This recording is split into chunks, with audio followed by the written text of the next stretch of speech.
kababayan, nandito po kami ngayon sa Sitio Golden Hills para mag-conduct ng isang seminar sa mga naninirahan dito tungkol sa mga panganib at kung anong pwede nilang gawin kapag may lindol. Tama ka dyan, Kim. At ang guest speaker natin for today ay mula sa CDRRMO na si Sir Angelo Nardo. So, tara na? Tara na, tignan na natin!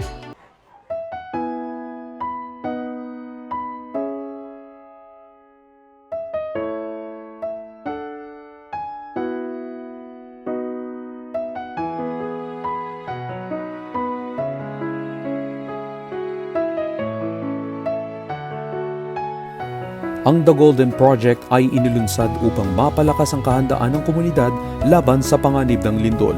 Ang mga mag-aaral mula sa De La Salle College of St. Benilde ay nagtungo sa Sitio Golden Hills, Barangay San Roque, Antipolo City upang ibahagi ang kanilang kaalaman at makatulong sa pagpapalawak ng pangunawa ng mga residente tungkol sa tamang paghahanda para sa lindol. Sa tulong na rin ng lokal na pamahalaan ng Antipolo at ng City Disaster Risk Reduction and Management Office o CDRRMO, natamo ng komunidad ang mga mahalagang impormasyon at mga hakbang tulad ng pagbuo ng emergency kit, pagsasaayos ng evacuation plans, at pagsasanay sa mga drills. Ang suporta mula sa munisipyo ng Antipolo na nagbigay ng tents, upuan, lamesa at sound system ay nagbigay daan sa maayos at matagumpay na pagsasagawa ng seminar. Kahit naging maulan, humigit kumulang 70 pa rin ang dumalo, kabilang na ang mga kabataang estudyante at kanilang mga magulang. Sila ay nabigyan ng brochure na naglalaman ng mahalagang impormasyon at practical tips para sa lindol.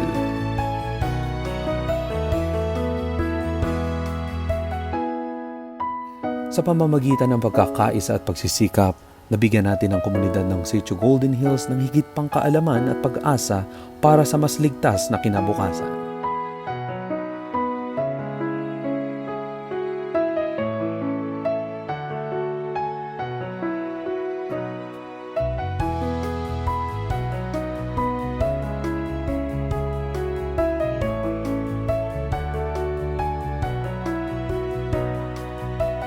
Paalala lang po namin sa inyo mga nanay, no?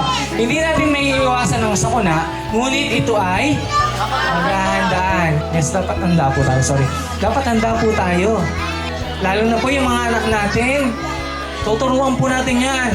Hindi yan pinapabayaan ng maglaro sa loob ng bahay. Tuturuan mo din para alam din nyo yung gagawin. Ano?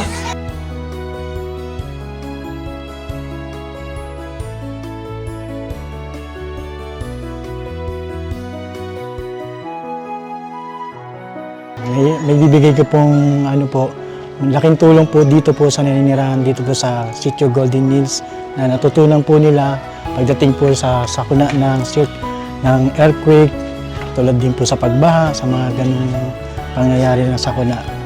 At maraming din salamat din po sa inyo na bigyan niyo po sila naimbita po nila dito. At kami po, laking tulong din po dito sa naninirahan po sa Golden Hills ang ginawa niyo pong event na po. Naku, maraming salamat din po, Chairman, sa oportunidad na binigay niyo po sa amin para maghayag ng ganitong klaseng seminar.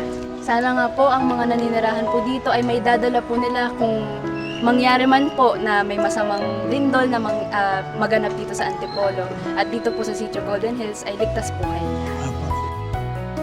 So ayun na nga po, dito po nagtatapos ang The Golden Project na dala po namin dito sa Sitio Golden Hills.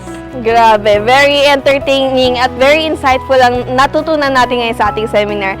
Kaya guys, lagi nating tandaan, we should remain prepared. At lagi po tayong mag-iingat. Salamat po! Bye-bye!